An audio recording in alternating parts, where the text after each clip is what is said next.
सौरभ भारद्वाज जी के यहाँ ईडी की रेड क्यों पड़ी? सौरभ भारद्वाज आम आदमी पार्टी के दिल्ली प्रदेश के अध्यक्ष और पूर्व मंत्री हैं। उनके ऊपर आज ईडी ने छापा मारा है। आज सुबह दिल्ली की राजनीति में एक बड़ी हलचल हुई जब ईडी ने आम आदमी पार्टी के नेता और पूर्व स्वास्थ्य मंत्री सौरभ भारद्वाज के ठिकाने पर छापेमारी की। ये कार्रवाई दिल्ली एनसीआर के करीब दर्जनों ठिकानों पर एक साथ की गई और खबरों के अनुसार खोज लगभग 12-13 स्थानों तक फैली हुई थी।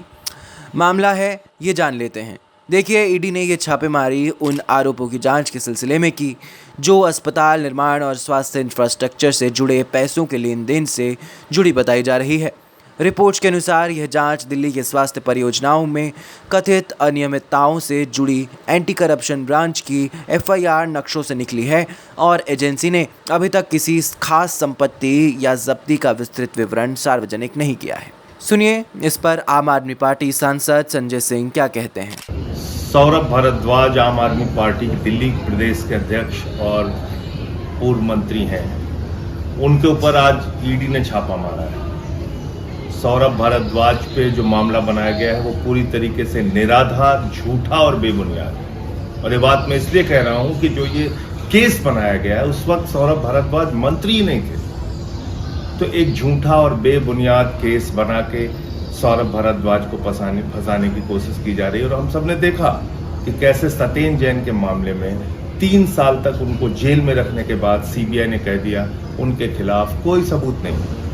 एक झूठा केस सत्येंद्र जैन पे बनाया। आम आदमी पार्टी के नेताओं पे लगातार झूठे केस बना के उनको जेल में डालना भारतीय जनता पार्टी मोदी सरकार की एक नीति बन गई है, एक उनका रवैया बन गया, हमको दबाने के लिए, हमको झुकाने के लिए। और ये सब कुछ आज क्यों हो रहा है अचानक? क्यों सौरभ भारद्वाज के घर पे आज छापा मार दिया गया? क्योंकि खबर बदलनी है, मुद्दा बदलना है। मुद्दा कल से क्या चल रहा था? मोदी जी की फर्जी डिग्री। मोदी जी की फर्जी डिग्री के ऊपर चर्चा देश में ना हो, इसलिए आज ये ईडी का छापा मार दिया गया। तो मुझे लगता है कि आम आदमी पार्टी के नेताओं के बारे में, उनकी ईमानदारी के बारे में, सच्चाई के बारे में पूरा देश जान चुका है। और इस तरह से झूठे मुकदमे बना के आप उनको परेशान नहीं कर सकते, झुका नहीं सकते, रोक नहीं सकते। ऐसी तमाम कोशिशें चाहे वो मोदी कर लें, अमित शाह कर लें, बीजेपी कर ले, वो कामयाब होने वाली नहीं। जय हिंद। नेताओं ने इस कार्रवाई को पार्टी पर राजनीतिक दबाव और ध्यान भटकाने की कोशिश करार दिया है। वरिष्ठ आप नेताओं का कहना है कि यह मामला उनके कार्यकाल से पहले के कुछ मामलों से जुड़ा है और इसे गलत तरह से जोड़कर प्रस्तुत किया जा रहा है। कुछ नेताओं ने इसे मौजूदा राष्ट्रीय राजनीतिक बहसों से जोड़कर देखा और आरोप लगाए कि यह विपक्ष को कमजोर करने का प्रयास है। केंद्रीय एजेंसियों की ऐसी कार्रवाइयां अक्सर बड़े राजनीतिक बहस का हिस्सा बन जाती हैं। सौरभ भारद्वाज जी के यहाँ ईडी की रेड क्यों पड़ी? इसको समझने के लिए हमें देखना पड़ेगा कि कल से पूरे देश में प्रधानमंत्री नरेंद्र मोदी जी की डिग्री पर चर्चा हो रही है। क्या चर्चा हो रही है कि एक आरटीआई एक्टिविस्ट ने सीआईसी का ऑर्डर निकलवाया कि दिल्ली यूनिवर्सिटी को मोदी जी की डिग्री दिखानी पड़ेगी। और यूनिवर्सिटी ने क्या किया?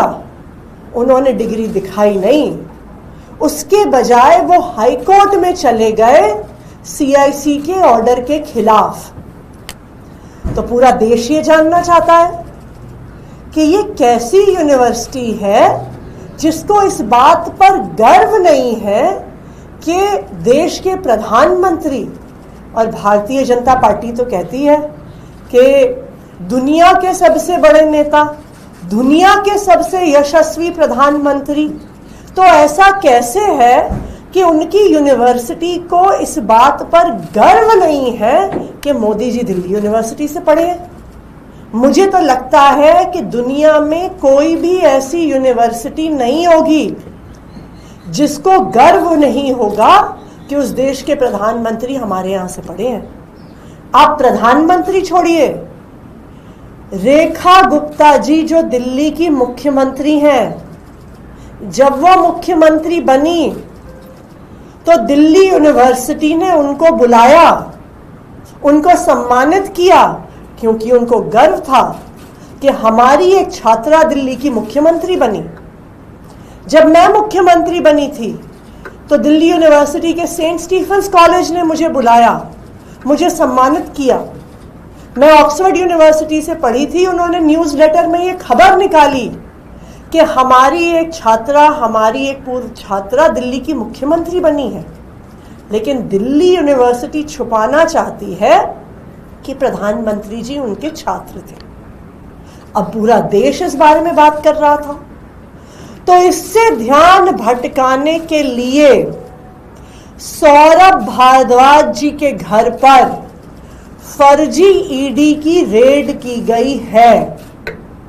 ये रेड 100% फर्जी क्यों है?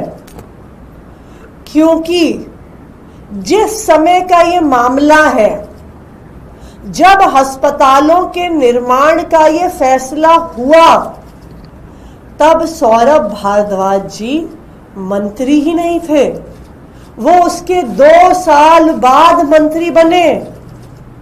अब आप ही बताइए, ये तो बिल्कुल हास्यास्पद बात है कि आप मंत्री नहीं थे, आपके मंत्री के कार्यकाल शुरू होने से 2-3 साल पहले के फैसले पर आप पर रेड की जा रही है।